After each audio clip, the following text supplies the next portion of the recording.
Johan yang ketika itu sedang melihat-lihat, dia mulai membuka histori chat Maya. Disitulah Johan melihat adanya chat Maya dengan laki-laki lain. Halo Sobat Pena, apa kabar hari ini? Assalamualaikum warahmatullahi wabarakatuh. Hari ini kita akan kembali membahas kejadian-kejadian mengerikan, kisah nyata yang terjadi di muka bumi ini. Sobat, beberapa waktu lalu di tahun 2025, warga Kabupaten Pematang Siantar, Sumatera Utara sempat digegerkan dengan penemuan jasad seorang mahasiswi di sebuah indekos. Tanpa diduga, ternyata pelakunya adalah kekasihnya sendiri. Kekasihnya tersebut tega nyawa sang wanita hanya gara-gara cemburu melihat isi chat dari wanita tersebut dengan laki-laki lain. Bagaimana cerita selengkapnya dari kasus yang satu ini? Langsung saja kita bahas di Kata Pena.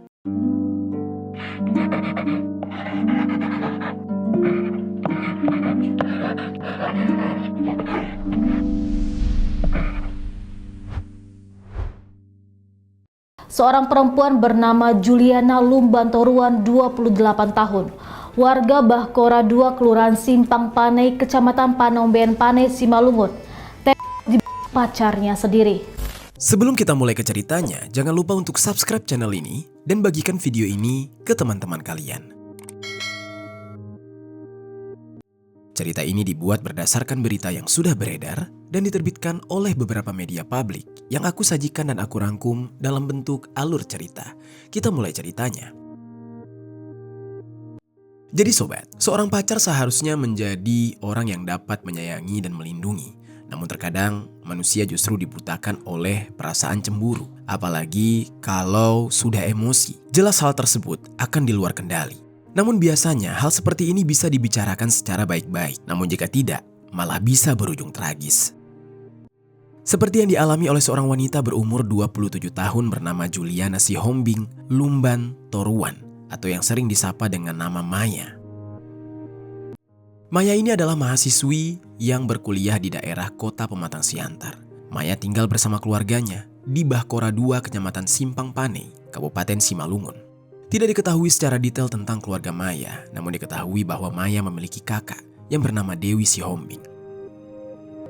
Maya dikenal sebagai wanita yang cantik dengan lesung di pipinya, dan di kehidupannya yang masih berstatus sebagai mahasiswi, dia memiliki seorang pacar yang bernama Johan Ardiansyah Sitorus alias Johan. Johan ini berumur 3 tahun lebih tua, yaitu 30 tahunan. Johan sebenarnya berasal dari daerah Siantar Barat, kota Pematang Siantar. Namun pada saat itu, selama kurang lebih 6 bulan terakhir, dia sudah tinggal di kos-kosan sederhana bekas bangunan Hotel Cahaya Kasih di Jalan Binonom, Siantar Utara.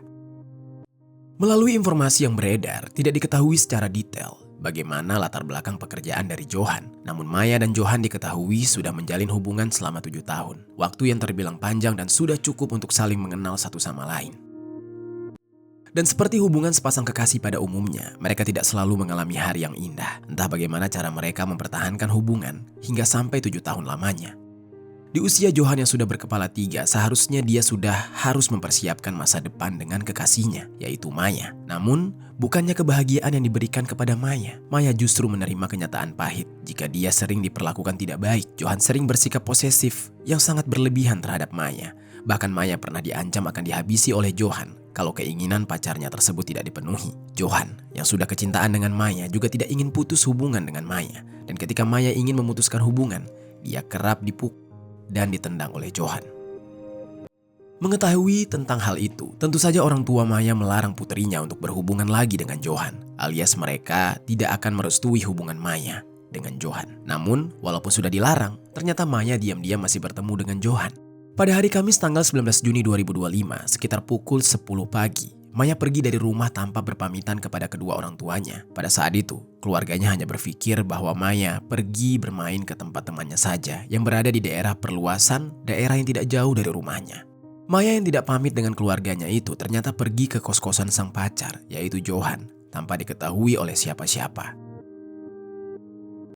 Sesampainya dia di kamar kos Johan, Maya sempat bertukar pesan dengan kakaknya, yaitu Dewi. Dia bertanya melalui chat, apakah dia masih bisa kuliah atau tidak. Komunikasi tersebut berlangsung sampai Maya tertidur di kamar kos Johan. Tidak diketahui secara detail mengapa Maya bertanya seperti itu kepada kakaknya. Dan bagaimana isi percakapannya pada saat itu hingga pukul 3 sore Maya pun tertidur di kamar kos Johan. Ketika itu Johan mengambil handphone Maya dan melihat-lihat isi di dalam handphone Maya saat Maya tertidur pulas. Entah memang hubungan Maya dan Johan terbiasa membuka handphone satu sama lain hingga Johan merasa biasa saja ketika melihat handphone Maya, atau memang Johan di saat itu tidak sepenuhnya memberikan rasa kepercayaan kepada Maya hingga dia melihat isi handphone tersebut secara diam-diam. Johan yang ketika itu sedang melihat-lihat, dia mulai membuka histori chat Maya.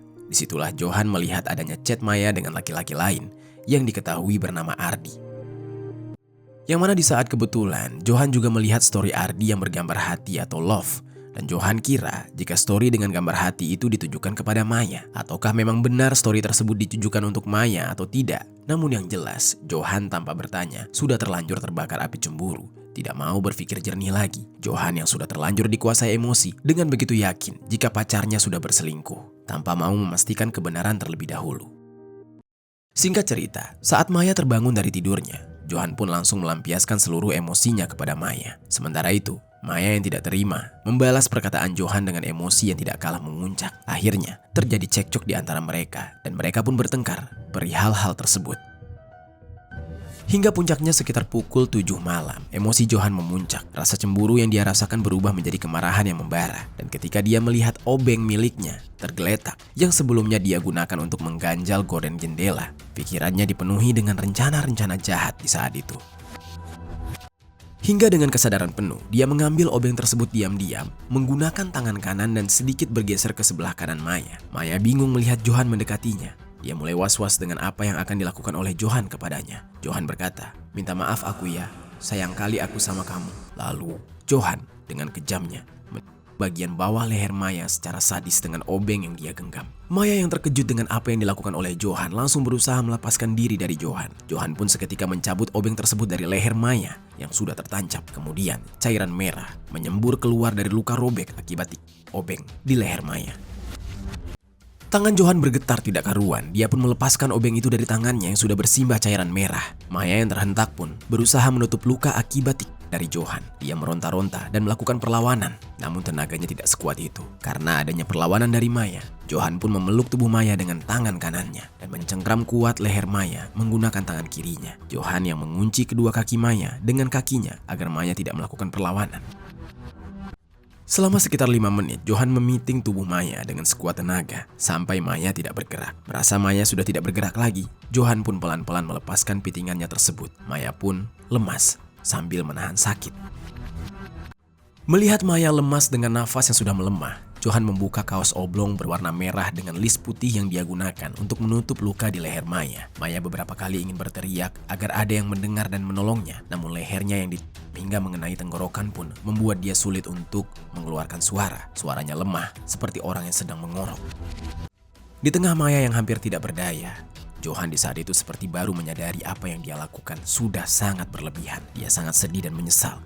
Perasaan bersalahnya sudah terlambat. Maya yang sudah kehabisan nafas dan tidak kuat menahan rasa sakit, akhirnya tewas seketika.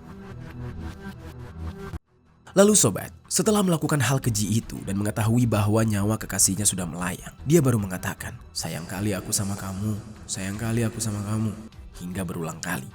Dia menyesal, lalu membersihkan cairan merah yang ada di kasur, membersihkan tubuh Maya, bahkan mengganti pakaian Maya dengan pakaian yang lebih bagus, tanpa adanya noda cairan merah. Johan juga membersihkan diri dan mengganti pakaiannya, agar tidak ada yang curiga. Johan juga keluar dari kamar dan menghilangkan obeng yang dia gunakan agar tidak ada barang bukti yang didapatkan. Lalu dia kembali ke kamar kosnya dan mengunci pintu kamar kosnya.